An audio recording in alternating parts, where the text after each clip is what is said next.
beautiful Friday morning. No classes, no tutorials, and no tutorials to hand in. Usually, a day like this would create excitement in the lives of students. Instead, we are faced with anxiety. Anxiety as to the uncertainties regarding exams, how we will write those exams, and especially whether we will pass those exams.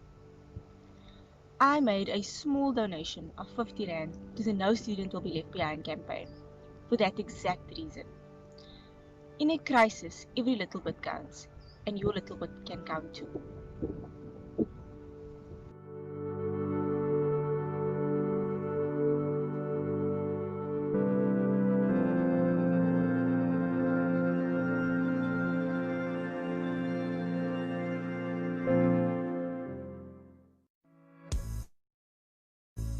During this challenging year, we have had an overwhelming focus on numbers.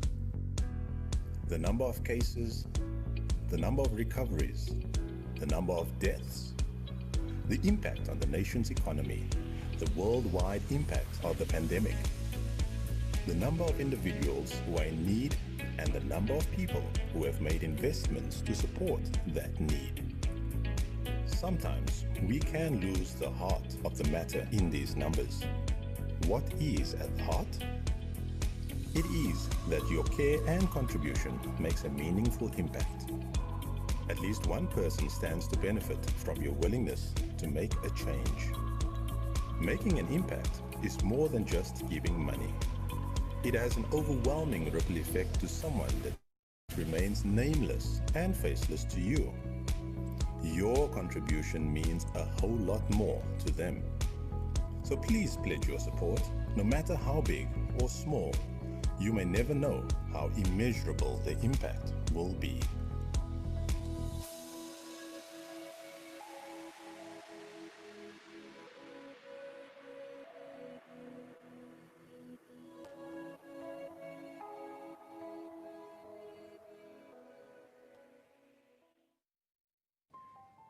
Here we are, a new year, a new decade, and I hope a renewed sense of optimism and determination to make the most of 2020. I am proud to say that this institution has played a pivotal role in my life. I've seen firsthand how it has transformed over the years to become a beacon of hope, a catalyst for positive change, and a vibrant intellectual frontrunner in the academic and social spheres.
This is a momentous year for the UWC family as we celebrate our 60th birthday.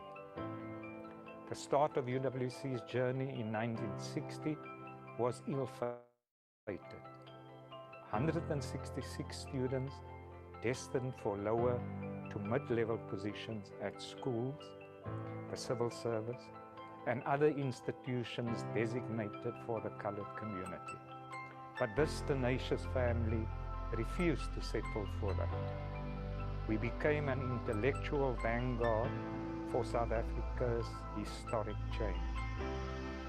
We denounced apartheid, opened the doors of learning to all South Africans, and in 1970, the university gained university status and could award its own degrees and diplomas.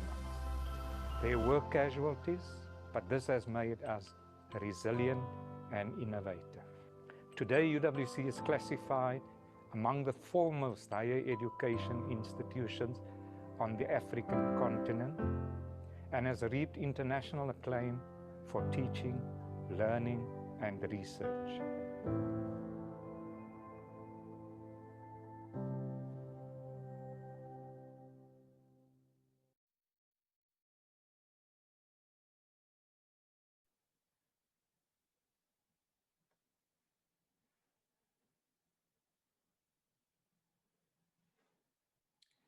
Ladies and gentlemen, very good afternoon to you from the 2020 University of the Western Cape Sports webinar.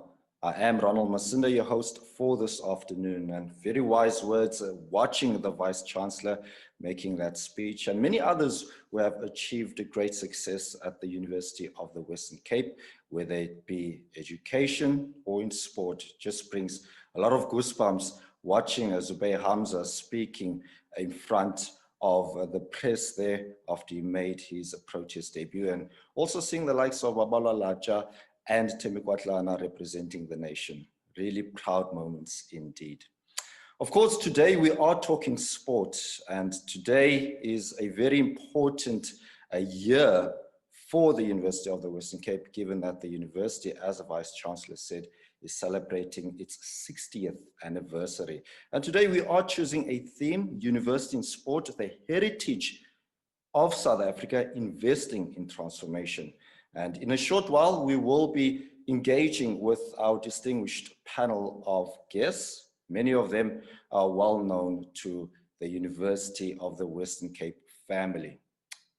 Now, I just want to set the scene before we tackle some of the pertinent issues relating to transformation in sport by just giving you, the viewer, the people who are watching this particular program, a sense of what today is really all about. And of course, transformation is a subject that has been one considered as a contentious topic in South African sport for many years. In fact, since the dawn of our democracy back in 1994. In fact, I am going to quote the late great struggle icon Nelson Mandela, who once said, I quote, "Sport has the power to change the world. It has the power to inspire. It has the power to unite people in a way that little else does. It speaks to youth in a language they understand." Now, for those who remember that famous quote from Madiba, he tried to get South Africans to find their sporting heroes. And he knew through sport that South Africa had a better chance of becoming a rainbow nation. Now, it's through those kind words that it seemed to have been heeded by the 1995 Rugby World Cup team when Francois Pienaar and his team lifted the Webb Ellis Cup. Of course, the Rainbow Nation, many are saying that it was born during that momentous occasion. South Africa beating the All Blacks to become world champions.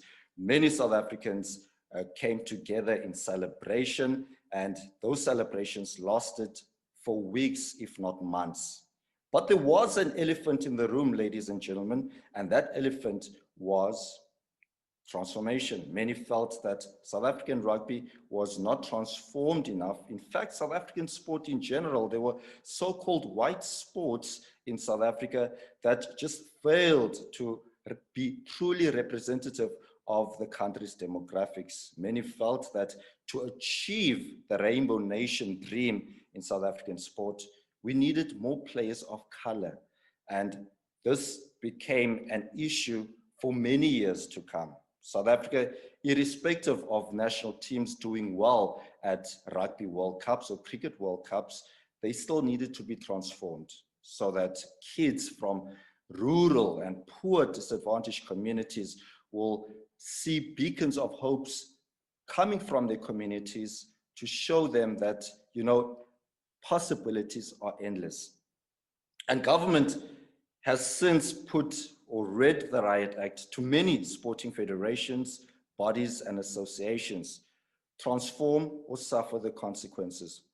Government, through its Sports Transformation Charter, which is a 52-page document, read that Riot Act, that transformation was needed for South Africans to feel that they were equal in sport. I'm going to quickly read a quick extract from the Transformation Charter, just to give you a sense of what the idea was when government implemented this charter. It reads, for the purpose of this charter, transformation is defined as a process of holistically changing the delivery of sport through the actions of individuals and organizations that comprise the sports sector to ensure, more importantly, increased access and opportunities for all South Africans, including women, persons with disabilities, youth, children, and the elderly to sport and recreation opportunities. Now, this Transformation Charter put a lot of associations, federations, and unions under immense pressure because finally, now they will be held accountable to ensure that everyone, every South African from all walks of life, receive equal sporting opportunity. And that was where the idea of transformation was really born. And from then on, we saw sports federations, some scrambling to find players of color to represent them, not only at international level, but provincial level, while others, it was an easy process because they had already given opportunity to players of color. 2016 comes to mind when I talk about this because it was a year when SA Rugby found itself in a bit of trouble in failing to transform. SA Rugby had submitted a bid to host the 2023 Rugby World Cup, and that bid seemed in jeopardy because SA Rugby wasn't transformed enough. And government was quick to point that out. And government is saying that should you fail to transform, you will not host another major sporting event again. And as I mentioned, SA Rugby, there are many other sporting federations who also bear the brunt of not transforming. I think of SA Hockey, and I think of SA Cricket many years ago. Me as a sports journalist, I've had the privilege of working and finding out some of the issues within sport. And when we talk about transformation, it's not necessarily the blame should be labeled on those who are administrators. It is a collective effort, ladies and gentlemen.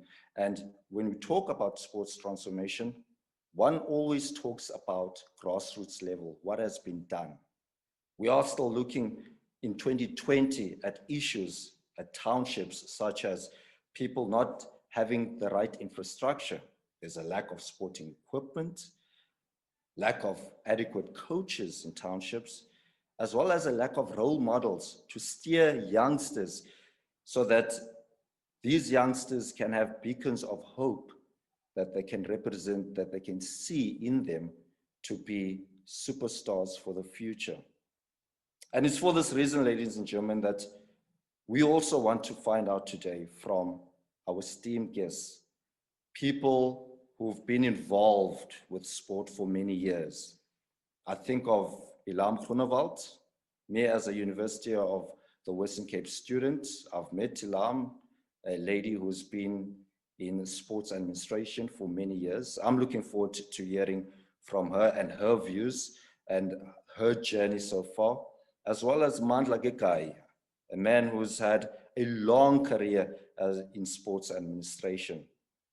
Paul True, famous for his exploits as Springbok Sevens rugby coach and a player, as well as having coached the Kenyan national team. I want to hear from his views and his success story. And we're also graced by the presence of two famous sports stars in Babala Laja and Thembi Kwatlana. So ladies and gentlemen, please stay tuned for this period. This sports webinar will be for around 90 minutes. Of course, we were hoping to see you face to face, but unfortunately, given the unprecedented times that we're currently living in, COVID-19 is not providing us with that opportunity. So please stay tuned and bear with us. But before we have more of our discussions, let's present for you a short clip from our team of University of the Western Cape that will play this promo before we continue this conversation with our panelists. During this challenging year, we have had an overwhelming focus on numbers. The number of cases, the number of recoveries, the number of deaths, the impact on the nation's economy, the worldwide impact of the pandemic, the number of individuals who are in need, and the number of people who have made investments to support that need. Sometimes we can lose the heart of the matter in these numbers. What is at the heart? It is that your care and contribution makes a meaningful impact. At least one person stands to benefit from your willingness to make a change. Making an impact is more than just giving money. It has an overwhelming ripple effect to someone that remains nameless and faceless to you. Your contribution means a whole lot more to them. So please pledge your support, no matter how big or small. You may never know how immeasurable the impact will be.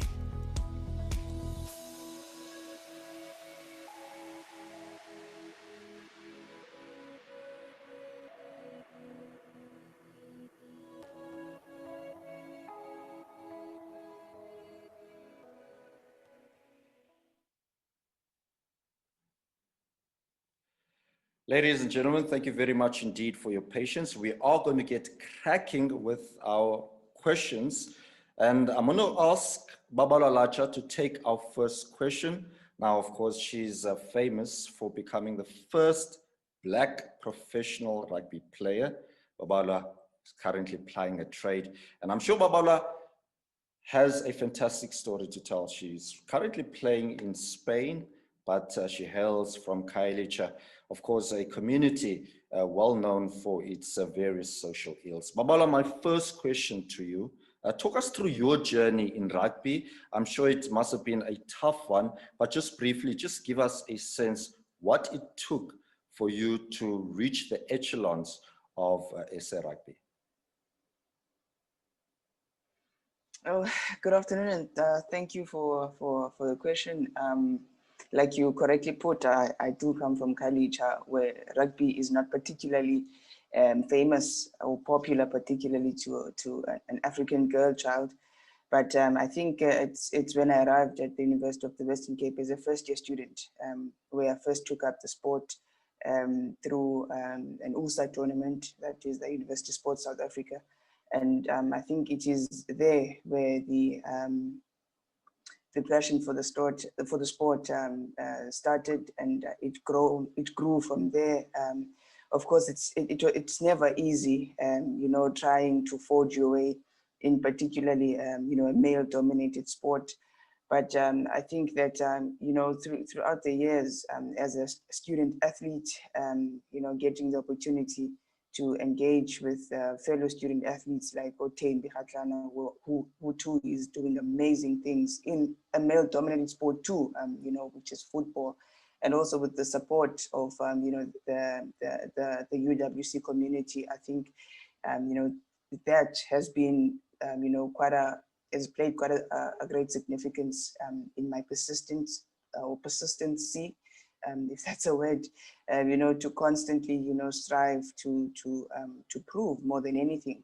that I am capable of being impactful in the world of rugby, that you know, other young females can do just that as well.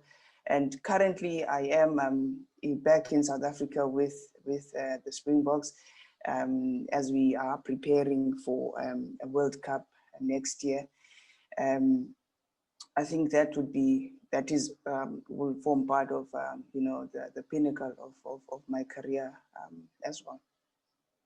Becoming the first professional female rugby player, black player, I mean, must have been an astonishing achievement. Talk us through when that announcement was made, and just how people around you felt, because I can only imagine, I mean, being a black female, parents, for example, or people that have seen you grow, they might have been skeptical about that journey. Well, it was quite huge, not only for me, but for women's rugby in South Africa and on the continent as well. I embraced that and understood it for what it was.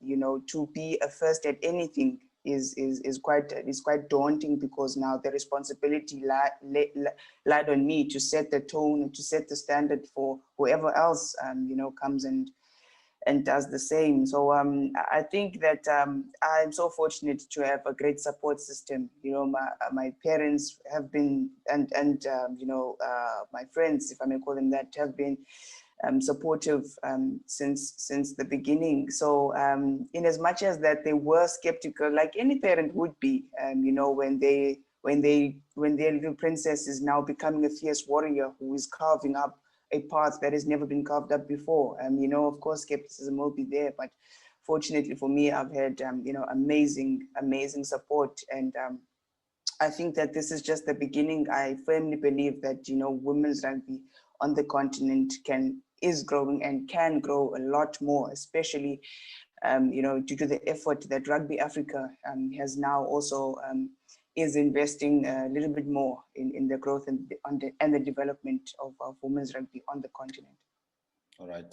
Babalo will bring you later into the conversation. I want to get the thoughts of Ilam Groenewald. Ilam, you have well over 30 years experience in sports. I did mention earlier in my own intro, when I was a budding cricketer playing at UWC, we used to bump to each other at the stadium. And you've been a person who's revered in university sport, especially at UWC. Talk us through your journey in transformation, and also women's rugby, we know, has had its fair share of struggles, especially the beginning of it, and now it seems to be revived. Just talk us through that journey of working with female athletes in general, especially from previously disadvantaged communities. Thank you very much, Ronald, and good evening, everybody. And thank you to University of the Western Cape for this opportunity, and for our participants that have joined us, as well as our esteemed panel. It's been a long time, and perhaps as an opening remark, that to be quite upfront and say that we have failed our sportsmen and women in South Africa. And as sport administrators, we must admit that. And perhaps for us, our expectations were too high, that the principles on which we found our democracy as a country would allow for us to have a quicker turnaround of results. I saw in the chat that one of the people asked, you know, what is transformation? And for me, it's a very simple explanation. It is about change. But what is this change that we're talking about? And the change is what we don't see today. The reports in recent years demonstrate that there's been a lot of very beautiful plans, a lot of reports being written, but yet where the change needs to be seen, it's not there. So for me, my experience has been both a positive one, but also a very concerning one. And so if you look at my timeline in sport, and if I look at where we are today, I am particularly concerned that if the numbers at university sport level is dwindling. And it's a fact that we need to begin to understand the why. And this why sits within our very dysfunctional school system. So over the years, we could survive with what the schools can produce, but in the last 5 or 8 years, it's very clear that the gaps are showing, and the gaps are even going to show a lot more. So if you look at women's sport, I have been very fortunate to be involved in university sport, where we have always asked for equal opportunities for both men and women. Now, it's a fact that some of our public universities don't make provision for that. Typical example, when I joined Stellenbosch University in 2014, its women's rugby team was almost nowhere, yet the residences have been playing touch rugby for a number of years. It's only in the last 3 years that the women's rugby team has really started to evolve. Whereas at UWC, it's been very, very strong for almost 10 years. And I can go around and probably give you a synopsis of every one of the 26 universities in terms of what's been happening. But if we talk about women's rugby, I'm confident to say that University Sports South Africa has certainly started to change that landscape, both for 15s as well as 7s. And in general, as well as for women's sport. If you look at our national university championships, and on an annual basis, University Sports South Africa offer or present about 37 of these, obviously, except for COVID that happened. And these competitions attract between 10 to 12,000 students at national level. And rugby remains one of the bigger sporting codes within the University Sports South Africa family. So I believe that university sport has been a catalyst. However, we can do a lot more. So my experience in terms of female athletes is that there has been this approach to try and almost copy and paste what's happening in a men's world into a women's world. You can never do that. It's the biggest mistake that you make. I think the dynamics are different. And this is, there's a lot of factors that we need to consider. And if you want to copy and paste a plan, you're not going to see the developments that you should see in a men's space. And I've burnt my fingers over the years, Ronald. I mean, you know, during my days at UWC, how hard we tried to increase the cricket fraternity for our female students to be interested. And that just didn't happen. It's still not the case. I mean, we don't have more women interested in playing cricket at university level. And the same applies for rugby. If we manage to get at least 1 or 2 teams together, it's a lot. More importantly, how do we sustain that? So yeah, I think it's a battle in terms of just getting one team to sustain itself, more so a battle to have 2 or 3 teams. So I think in general, women's sport for specific sport codes in South Africa, not just university sport, it's been a struggle for a very, very long time. Very interesting thoughts, Ilam. Just one of the people who wrote on the chat says 28 years of bull. Still no equal opportunity, and it will never change, as we am afraid of the truth, or are we afraid of the truth? Now, my follow-up question to the first one is, we know that there are so-called bigger sports in South Africa, the top 3, your rugby, your cricket, and your football or soccer. Is issues of transformation prioritized at certain sports rather than others? So if you look at the requirements of the EPG, they've identified 19 sport codes that need to go through the process of transformation and being held accountable. Now we have, as an Olympic structure, over 70 members now, 19 versus 17. I'm wondering, so why is it so impossible for us to have this requirement across the board? And there's a lot more issues that we need to understand how the EPG derived at the 19 sport codes. So I do think that there is evidence that some work has been done, but there's also evidence that there are a number of sport codes that are not prioritizing transformation. And I'm thinking, is it because they've not been identified by the EPG to be compliant and they just decide to continue with business as usual? Yes, I think so. I think if the compliance has been looked at holistically, perhaps we will see results in a much quicker turnaround time.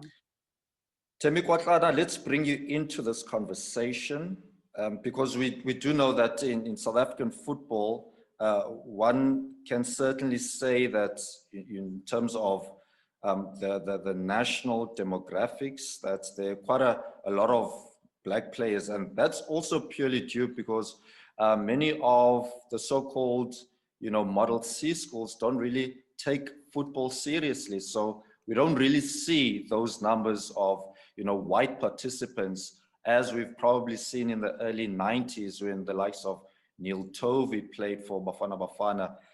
In terms of yourself, does the issues of transformation affect you at all, given your current position? Good afternoon or evening, wherever you are in the world. Thank you for giving me this opportunity to join the panel of great people and here talking about transformation, one of the most important, I think, factors that has been, up and down within the sports industry. But before I could answer your question, Ronald, I think we need to take a step back. We need to bring the levels of previously disadvantaged athletes compared to the advantaged athletes. And now that we are talking at the level of university, I think it's going to be easy to bring that matter into a whole space of making sure that the previously disadvantaged athletes and the advantaged athletes are brought on the same level. Because if you look at it, there's diet where people have to see what they eat, how they eat in order to make sure that they perform well. There's commitment to sports. I mean, if you come from a previously disadvantaged community, you don't know what it takes to be committed, until someone teaches you to do that. There's recovery that is being brought into the aspect of being a professional athlete. So a lot of players who are from disadvantaged communities don't know what it means, to recover, or how important it is for you to recover in order to become a better athlete. Like taking example of your warm-up. I think those things need to be brought up to the level for both athletes in order to know what we are going to do with transformation. And like the things I just mentioned now, the diet, the commitment, the recovery, the warm-up. If you're an athlete that's like me and Babalwa coming from a disadvantaged community, who teaches you those things? You don't know them. You just go out to the street and play rugby the way you are exposed to it without having to know these things. But an advantaged athlete, gets to know that they have to eat healthy, they have to warm up, they have to be committed in order to be successful in sports, they have to warm up. So the latter has the resources from a young age, and they know what it takes to be an athlete compared to the previously disadvantaged athletes. So at this point, I think we need to put them on the same level in terms of resources when it comes to university level, where we give them the same student accommodation, where we make sure that we give them the same bursaries, access to sports psychologists, to doctors, to physios, in order to make sure that when we are able to say that we are talking about transformation, both these athletes are exposed at the same level instead of one being more in advantage than the other. Right, I'm going to bring in Mandla Kakai to this conversation, and it just follows a point made by Denver Hendricks, and it reads, "It is so sad that the discourse in terms of transformation in sport has not changed since my time as Director General of Sport and Recreation that ended in 2006. We have not moved to any significant extent in terms of the debate that must concern all of us." And that's Denver. Mandla, first of all, moral and strategic reasons for transformation. What are those? For me, transformation does not start at a university level. It starts within a family setup. How we are raised up in that particular family will determine whether we are able to transform or not. Because the first part of transforming is to acknowledge the fact that all human beings are born equal.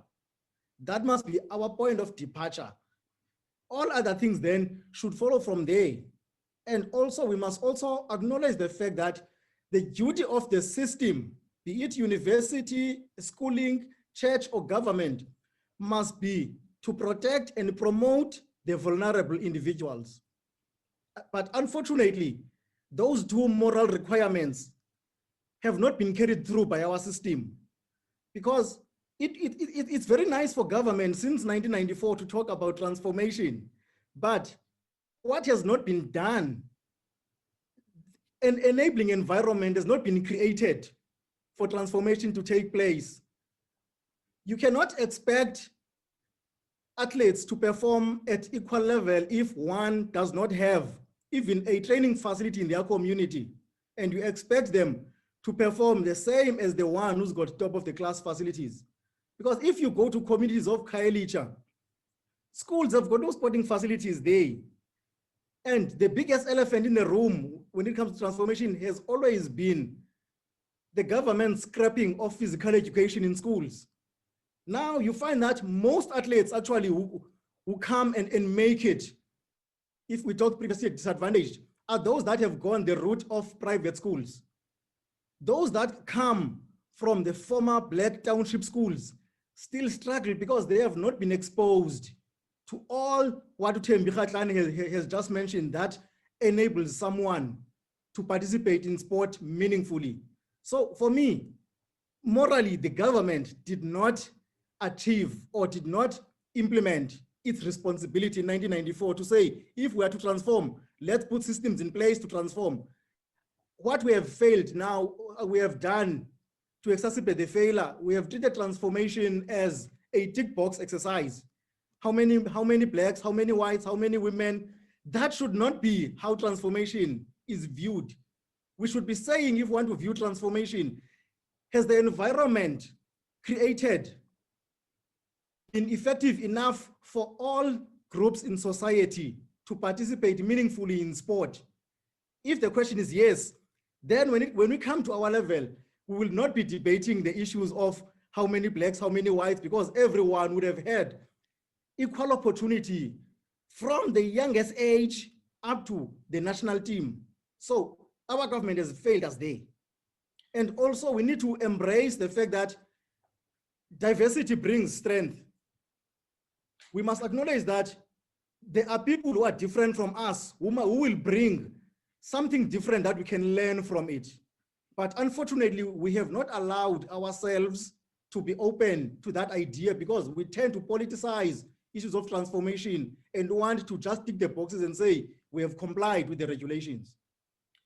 Paul True, I want to bring you into the conversation. There's also been quite remarkable stories, especially emanating from the Rugby World Cup. The story of Makazole Mampimpi comes to mind, where a person who grew up from the rural villages of Ntsholombqa in the Eastern Cape becoming a global superstar. Now, my question to you, how does one measure the pace and extent of transformation? Hi, Ronald. Thank you for the opportunity.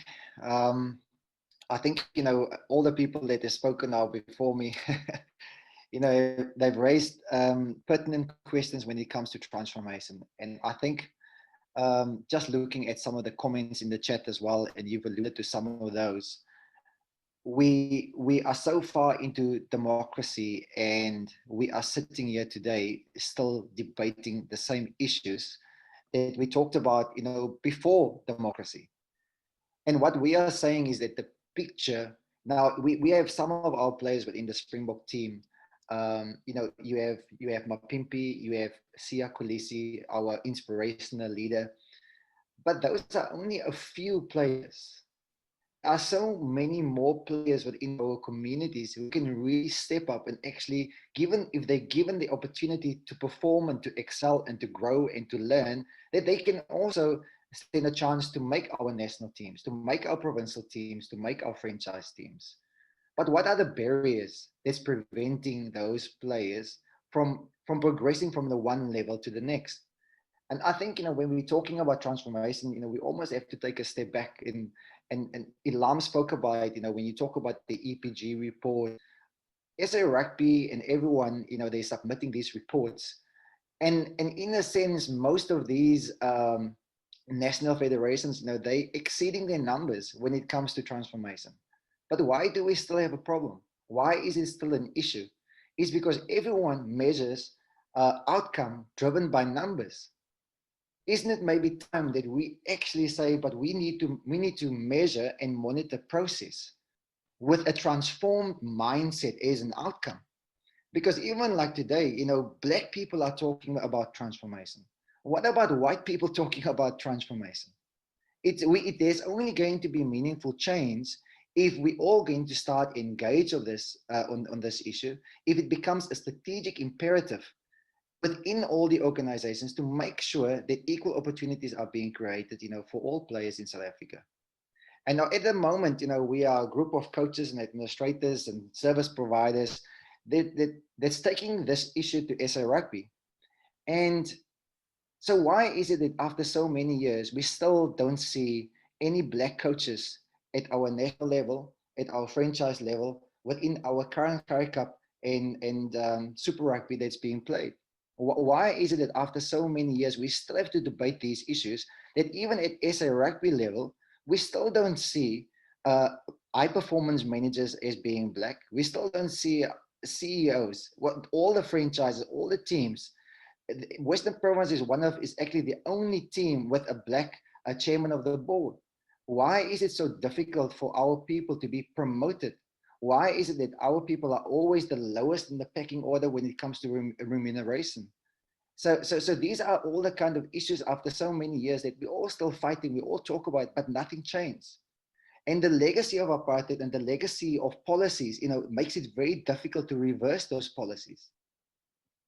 Paul, I want to get into that point because it's a very, very interesting point that you raise. And it's a point that emanates from whether or not the administrators themselves, those who are running rugby in SA, for example, the likes of Yuri Roo, is there a sense of a self-belief in the ability of Black coaches, or Black coaches perceived as incapable of fulfilling those big roles? I think it's a lack of belief. It's a lack of opportunities. And if we have to give it a word, you know, let's call it institutional racial bias. I don't think we can call it anything else. So what we are saying, how can we move this one space of institutional racial bias to institutional equality? Because that is essentially what we're talking about. Black people are not saying that we want handouts. We are not saying that we want a free ride to the top. What we are saying is that remove the barriers that's preventing us from being promoted to the next level. Once, you know, those opportunities are being created for equal opportunities, then we can start addressing these issues. But at the moment, those individual mindsets, the stereotyping, the racial bias, those are the kind of issues that's preventing our people from being promoted to the next level. Mandla, I want to bring you into the conversation again. We've received a message from an Adrian Hines, who says, I agree with Mandla, if any meaningful change is to be seen, it must be implemented at grassroots level. Now, in terms of, you've been an administrator in sport for many years, well over 20 years. What are some of your experiences where you felt that, you know, you've been let down by the institutions that you've fallen under? There's many experiences. Let me take you to one where in my previous life, I tried to work with schools because I was a head of sport at a university. But because I always understood that for me to recruit players that will get to university ready to compete at any level, I need to make sure that I partner up with schools because that's where development should be. But the system in our schools, it is so bad that you walk into a school, first of all, there's no teacher in charge of sport. But if you go to those schools in the suburbs, there is a sports master there. There are full-time coaches employed. You go to townships, there is no sports master. Now, when you ask that one teacher to say, okay, can you help me work with your kids? First thing they will tell you, I'm not paid here to do sport unless you're gonna pay me overtime. So the culture, because of that failure of physical education in schools, the culture of sport in many schools has been eroded.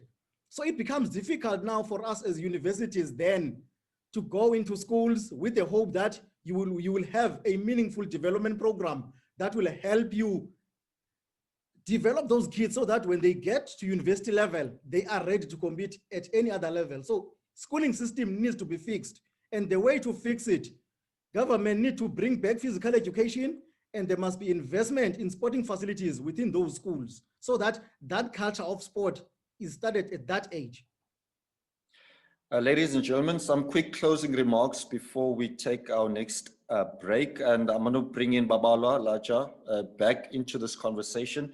And now I know you and Thembi are at the peak of your playing careers. And I'm sure after your playing days, I'm sure you would want to give back to your communities.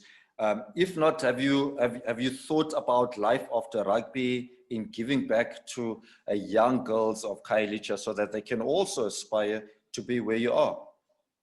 Yes, definitely. I would love to get involved, especially at grassroots level, elevating particularly young girl children through education and sport, because I think those two things go hand in hand. The future plans lay a little bit later whilst I'm still a player and going into the exit phase of my career is that I start a foundation catering exactly for what I alluded to.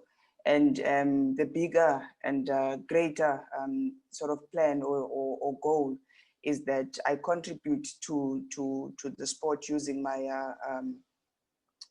legal qualification that I obtained from the University of the Western Cape, where we create an environment where we can facilitate the transition of South African women rugby players into fully professional female rugby players, facilitating the process of them being able to ply their trade abroad as well. So that is the bigger picture. We started from the bottom, where we take care of young girls. We nurture the talents, we open up opportunities for them.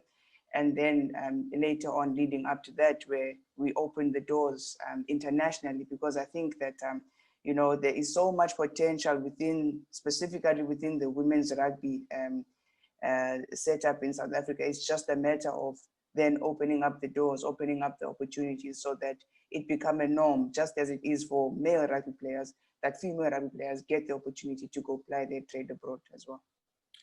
Thembi, closing remarks before we take a break. What have you been doing besides playing football? Have you already started, you know, looking for the next Thembi Kgatlana in your community?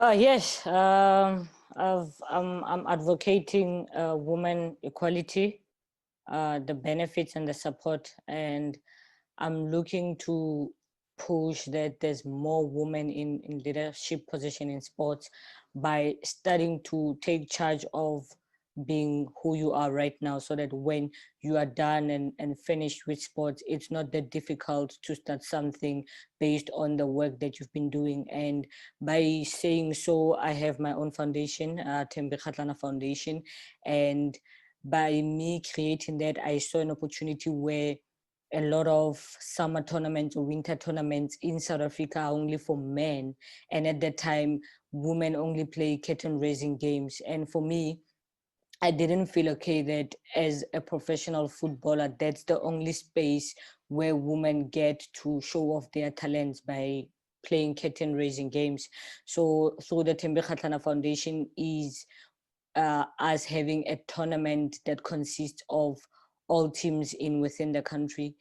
We've been running for 3 years now, and we have implemented a tournament that is only for girls with benefits, where the girls get full prize money, they have their own kids, where we have sponsors coming in. And I think that's one thing that we also, you know, trying to fight against, where a lot of corporates don't invest in women's sports in general, not specifically soccer or rugby or cricket, but women's sports in general. And through the Thembi Kgatlana Foundations, those are the things that we are targeting to make sure that we bring in people who are going to be supporting these women athletes on and off the pitch. And afterwards, we have these corporates, you know, funding what we call a giveaway to the community, where we go to schools to make sure that the girls have sanitary pads, because we know there is one factor as well that makes women not to compete at the highest level, because they have to miss school for about 90 days in a year, or miss even training. So what we do through the Thembi Kgatlana Foundation is we take whatever money that is left, because we are an NGO, so we don't make any profit. We go to these communities and schools to give on the sanitary pads so that the girls can have a better advantage of taking charge in their school and focusing on their sports. So as women, we need to own our own narrative, and as Black professional women and as a woman professional athlete, by creating our own path through sports to make sure that we ensure that there's women empowerment everywhere we go. Well, there you have it, ladies and gentlemen. We'll have to take a break for now, but there does seem to be quite a number of encouraging signs, listening to the account of Thembi Kwatlana and Babola Lacha, giving back to the community. It's what it's all about, because transformation of the world begins at grassroots level. But the real issues on the ground is the lack of opportunity, and that is what we've been hearing from our panelists, the likes of Ilam Groenewald. She says she's been battling for years to drum up support for players of color, and Paul True and Mandla Kakai mentioning to us earlier on their struggles as administrators of sport. We'll take a short break for now, and we will continue our discussion into transformation in sport. Stay tuned.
Ladies and gentlemen, we are approaching our last half hour of our conversation. It is our last segment, and I'm going to begin by asking the panel. I'm going to start off with Ilam. Ilam, how do we invest more in transformation in sports? You've mentioned quite a number of key issues and aspects, and that the role of ensuring that issues of transformation are achieved will take a collective effort, not just you as an administrator, the person who is in office, but also parents and also people who are around the players also have a huge role to play. I think, Ronald, you know, everybody has spoken about school sport, and that's where it needs to start. I think we've been singing this song for the last 26 years, but more so if we talk about transformation the last 8 years. And unless we change that picture, we're not going to be able to advance transformation in South Africa. And there was a question in the chat, whose responsibility is it? So I've always placed the responsibility of school sport right back to the Minister of Sport. Because if you look at that portfolio, that is exactly what the purpose of that office should be, in my opinion. And that should be done hand in hand with the Department of Basic Education. So having said that, it is about a sustainable pathway. And if we don't start now, 3, 4, 5 years from now, we're not going to be seeing any medals for South Africa. Michael, I'm going to ask you the follow-up question. What are some of the successes that the University of the Western Cape's strategy and commitment to transformation can be achieved? I think for UWC, the strategies that have been put in place have been successful already, in that I think we are better positioned in the fact that the university's leadership has not only deliberately invested in sport, but they embrace sport as one of the change agents within the university. The leadership understands that for the university to achieve some of its mandate as member of the university, sport must be used as that vehicle. So that has been one of the successes. And also to looking at the kind of athletes that we have produced, again, it is because of the fact that as UWC, as much as we have moved on as a university, we are still in touch with our past. We know where the university comes from and we know where we recruit. So what we do, we align our development plans with the kind of students that we recruit at UWC. We do not recruit a student that is going to get to UWC and be made to feel sorry about where they come from. There is always that motivation to say, no matter where you come from, at UWC, you will be given opportunity to participate meaningfully on equal footing with your peers and get opportunity to succeed. That's why if you come to UWC, you will always hear a line that says access to success. Because I think there's been a trick within our systems in South Africa where access will be encouraged, but that access, it consists of a bottleneck somewhere where you will be given access, but will never be given room to really succeed in what you are doing. So that's why we have produced the likes of Babalwas, Zubayas, and Tembis, because they got to UWC and we embrace where they come from, but we made sure that we promote them. We instill that belief to say, no matter where you're coming from, you can be what you want to be in life. And I think one of the best things we have done, especially with women in sport, we took a decision 3 years ago to say all UWC women's teams will be coached by women coaches. Because again, we're trying to move away from the situation where you have a man who doesn't really understand issues that women face on a daily basis. So if you look at our rugby club, at our cricket club, our football club, all our head coaches are women, because it is women that can fight a true fight for women. So those strategies have allowed us as a university to be able to be ranked among the best in South Africa. Because if you look at other universities that we used to be compared with 10 or 15 years ago, we are far ahead. We compete within the best in South Africa. That is because of the systems that we have put in place, and also the environment that we create for our student athletes, whether they are black or white, colored or Indian. But when they come to UWC, they come to UWC and they are treated as a UWC athlete without having to look at trying to sabotage them, because that is what the federations do sometimes. You get players sabotaged. But here, I think we have an open system that allows Thembi Kgatlana to perform and be the best at what they can do. Paul, you've stepped into the coaching reins at UWC, and one must commend University of the Western Cape for recognizing the black talents. In recent years, of course, Peter de Villiers has coached at UWC, the former Springbok coach, as well as the late, great Chester Williams, and may his soul rest in peace. My question to you, Paul, is how does transformation on the field affect transformation off it? Well, I think it's sometimes when transformation is fake, you know, when you do things just for the sake of numbers and you don't take excellence in mind in promoting people to the next level who are ready to make the next step. Like often I've seen it, you know, in my coaching career, and you've talked about, you know, the late Chester Williams, and I took over from Chester when I coached the sevens, because Chester coached the sevens before me, and now again, you know, almost going like the 360, and now taking over from him again, coaching the university team. And I think, you know, even when Chester coached the sevens, when he coached UWC, I mean, he was very adamant and strict on excellence and driving performance, and keep inspiring players to be more than they can even imagine that they could be. And I think, you know, when we're talking a transformation on the field and off the field, I think when you don't respect people for who they are, when you don't create equal opportunities for players, you know, when it comes to on field, then it affects their off field behavior as well. And I think what we're trying to do at UWC is really to create that inclusivity to make everyone feel that they're respected, that they're safe, that they can express themselves, both on and off the field. Even this past week, we've asked the players to nominate our team leaders that we will rotate on a weekly basis. And I think if people are going to feel like that they're part of the process, that they're driving their own journey to success, then I think the transformation that we want and aspire to see on the field is also going to translate and transfer to the off the field issues as well. Babalwa, a word that is hated by many in South African sporting circles is that of quotas. What are your views on that word? Do we still see quotas in South African sport, in South African rugby? I'd like. I too don't like using that word because it has a certain notion attached to it that sometimes some people are just in the team because of that.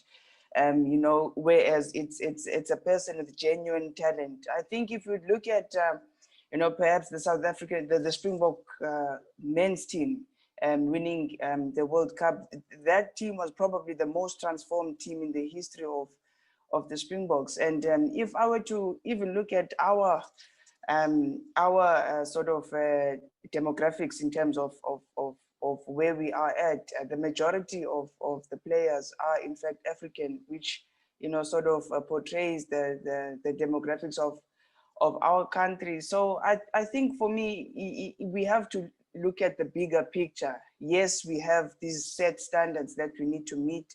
However, people are selected into a team because of their talent and because of what they contribute to the team. I think that the quota system, or it's a policy endeavor, of course, to try to facilitate access to different sporting codes for different races. But in my view, I think that we can't do away with it. We shouldn't.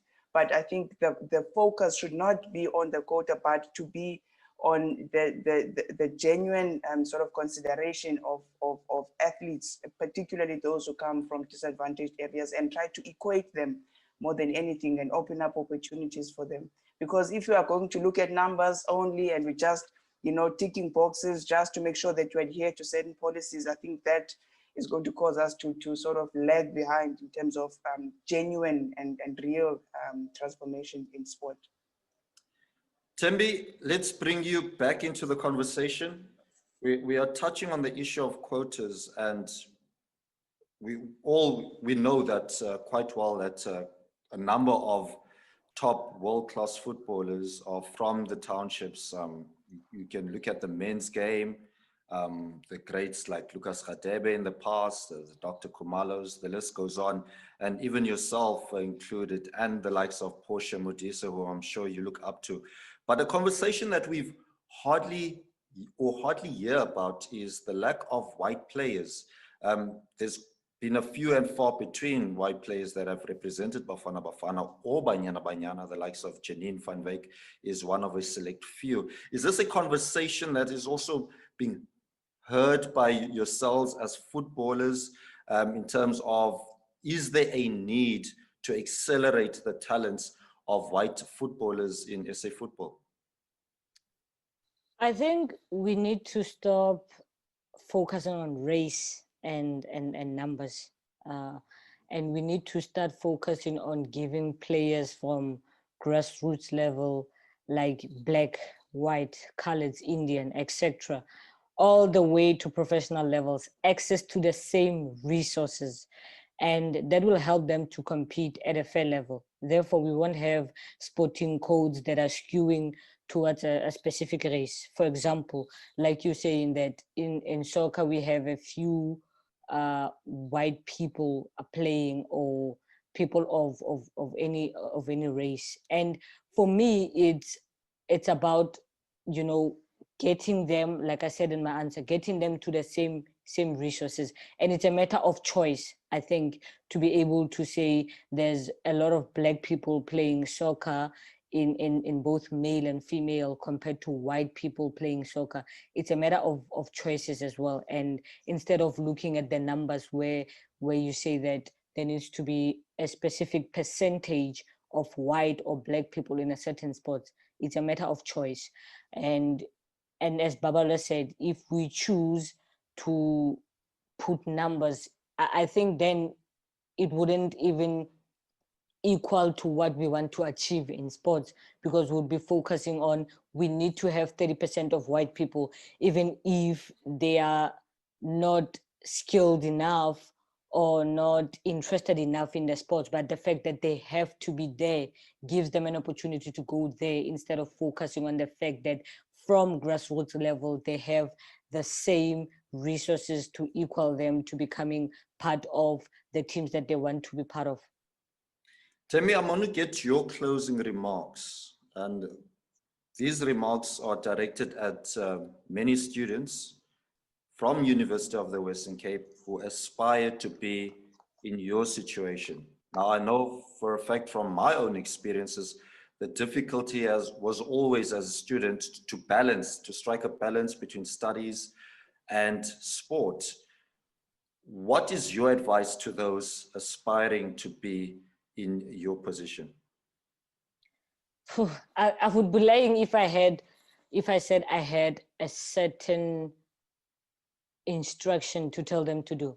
Like I said earlier on, it's the commitment that comes with where or how you want to be. And for me and for Babalo, I mean, it could have been a different path, but to choose to be a student athlete is the most difficult thing I feel like someone can say they want to do, because you have to be committed in both ends. You have to be committed in your schoolwork in order to pass. You have to be committed in your sports, and that takes a lot out of an athlete, because during the day you have to focus on your sport, and at night get time to make sure that you focus on your studies and get the balance between the two. And it's never easy, trust me. There's World Student Games, there's Olympics, there's Rugby World Cups that you have to go to, and in between you have to recover, you have to eat healthy. So I think for me it's a matter of commitment, and it starts not even at grassroots level, like Mr. Gagai said earlier on. It's something that we need to start initiating from home, the kind of discipline that we need. And I know being disciplined is also difficult. Not everyone has the capabilities of being disciplined, and those are the things that I think we need to focus more on: the discipline and the commitment to want to become better on your school and through your sports. All right, Babala, I'm going to get your closing remarks, because I'm pretty sure where you are, things didn't come easy. You had to walk quite a long road before you achieved your success. Now, in terms of yourself, what are some of the stumbling blocks that stood in your way to become a professional rugby player? Yeah, no, I think Thembi has put it quite well. That there's such a lot that is required, from the person. From me, I had to sort of take a step back from time to time and reevaluate how badly I wanted to succeed in the sport, and what my success meant for not only for me, but for the next Babalo Lalaja. And those are always the things at the back of my mind, the understanding that what I am doing is not only for me. My success is not mine alone, but it forms a footpath for those who want to follow as well. So I don't want to lie to you, Ronald. There were times where I wanted to quit. I wanted to leave women's rugby and just focus on my studies, focus on what I want to become outside of the sport. But we can't afford to take a step back. It's very important that we keep breaking barriers, and we keep overcoming challenges. I remember when I was still at varsity, sometimes I would I would be out of groceries at some point, but I still had to follow a balanced and good diet, because I'm a rugby player. I'm an elite sports person. Sometimes I would have to spend hours, in fact, even overnight at the library studying for my exam. The very morning I'll have to be at the very next morning, I'll have to be at training. So it really has been a tough journey. And on top of that, you know, your home situation, you know, also doesn't allow. Some questions would come up as in, why do you even bother? You need to study, go get a job so you can provide for your family. You know, questions like, what is this rugby thing doing for you? You know, so those are just some of the things that you know, I'd had to sort of deal with. But I think my driving force was greater than that. Yes, I wanted to succeed. Yes, I want to be the best at what I do. But the most important thing for me is about the young girl or boy even, who is watching, who believes that they too can reach those kinds of heights. And to this day, that is my driving force, and we cannot afford to stop, especially as women, as young African women. We must continue to make our mark and you know, change the landscape of South African rugby in particular, and even African rugby as well. Yeah, certainly is a fascinating story, Babala, from all those trials and tribulations. Well done to you and Thembi. The last few questions that I'm going to pose is to our administrators. I'm going to start off with you, Ilam, because obviously you've served as a member of the SA Rugby. In terms of good governance, does good governance only mean landing those big sponsors, ensuring that the organization's finances are up to date, or clean audits? Can good governance mean transformation, meeting transformation targets, and being on the right side of what government expects? No, it's a lot more than that. I think if we look at what's been happening in sports in South Africa the last couple of years, there's a yearning for new energy, new thinking, and basically a new vision for sport in South Africa. And if we don't make transformation part with everything that we do, it's going to remain the standalone. So we need to look at a transformative experience for sport in South Africa. And we can't look away from the quantitative aspect of what we need to do, because it's also about access. And through that, hopefully we can provide a qualitative experience for sport in South Africa. The issue of good governance comes with a whole lot of characteristics, and there's no need for me to mention all of that, but right at the core of this sits a participatory democracy that is important for sport at all levels. Sponsors are important because if you look at the models of sport in South Africa, many of our sport codes were able to invest into the development of sport because of the commercial models that they were able to develop. But if you look at sport holistically and where we need to move to as a country, the little bit of money that's currently coming into our folds, and there was a recent report by Nielsen Sport that the interest by corporate for sponsorship has dropped by 61%. Now that's a huge drop. And so we need to begin to think differently about sport, and it's really setting a new vision for sport. The minister says this on every platform, but the question is, when are we going to get there? And I think most of us, me included, I mean, I'm a long-term sport administrator, and those concerns, every single day, it's on my desk. I think about it from a pathway that hopefully will give South Africa better results, where we can move from less than 10% of schools participating to hopefully at least 30% in the next 2 to 3 years. And so that's the new energies and the new vision that I think we need as sport administrators to take sport forward in South Africa. Then what's your message to the minister, if hopefully he will get a glimpse of this discussion tonight?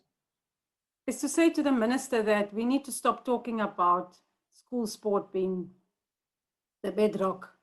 We need to make this happen. It's all talk.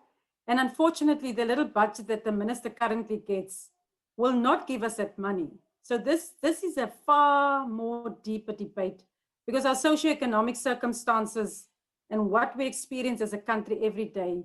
And I think that budget is about 1.6 billion or something like that. It's minor, it's minute. And so we need probably 100 times more of that kind of money so that we can change sport in South Africa. But the two ministers' office must accept the responsibility for sport to change in South Africa. Our national federations are bleeding. They don't have money. So the money needs to come from somewhere else. And corporates will not give us the money for the development of sport. We know how commercialization of sport works. Mandla Ilam touched on a very important aspect, which is the financial side of sports. And of course, we've lauded the success of the Varsity Cup Rugby. We've also lauded other initiatives where corporates came on board to invest in South African sport.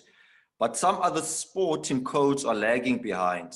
Even professionally, boxing, for example, is scrambling to find a broadcast deal. The SABC doesn't want to broadcast boxing anymore, and the promoters are struggling. And other sporting codes as well, they are also finding themselves in the doldrums. In terms of your expertise and being a sports administrator, is it always about money?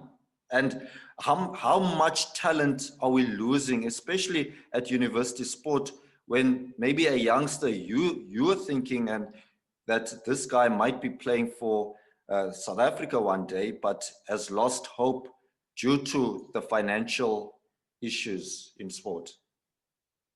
Well, see, Ronald, there's two things. Firstly, money must follow the plan. And that planning must come with strong leadership.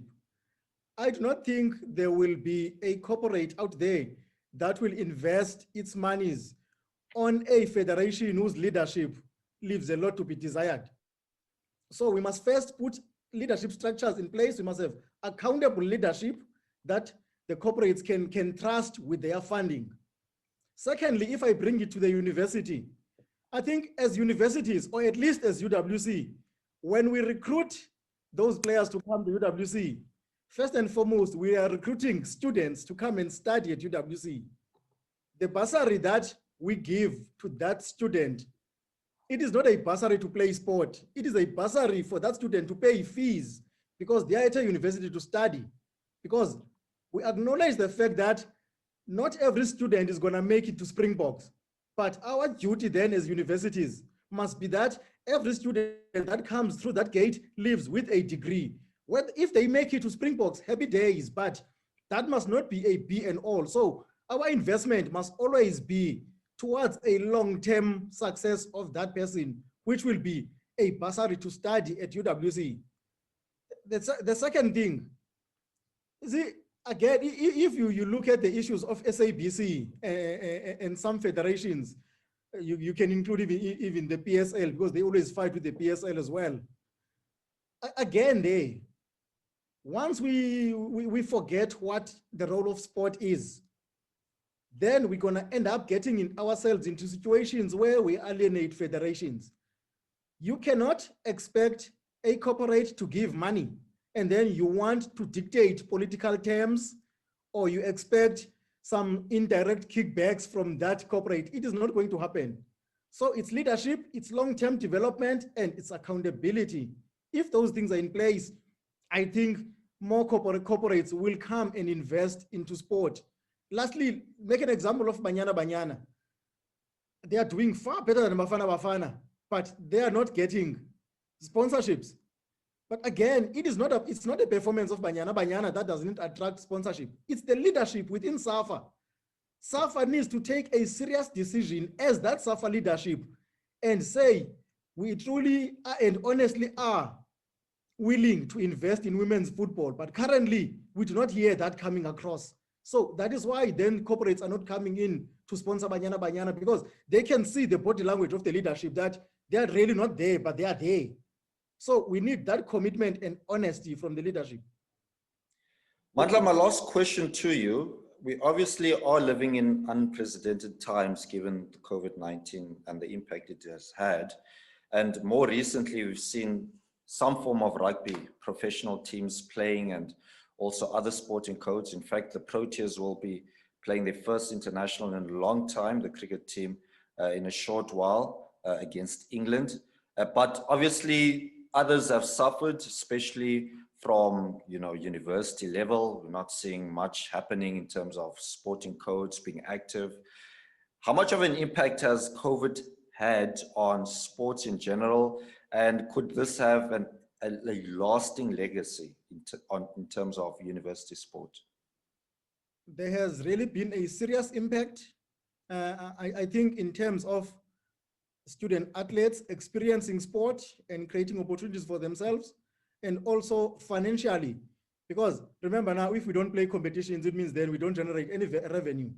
But we must also look at the opportunities that this has brought, because I think not having to play sport for a year, it's a wake-up call for us as administrators to say, let us look at other means of sport, because now we are in a perfect space now to look at e-gaming, which is something that we've been brushing aside for all these years.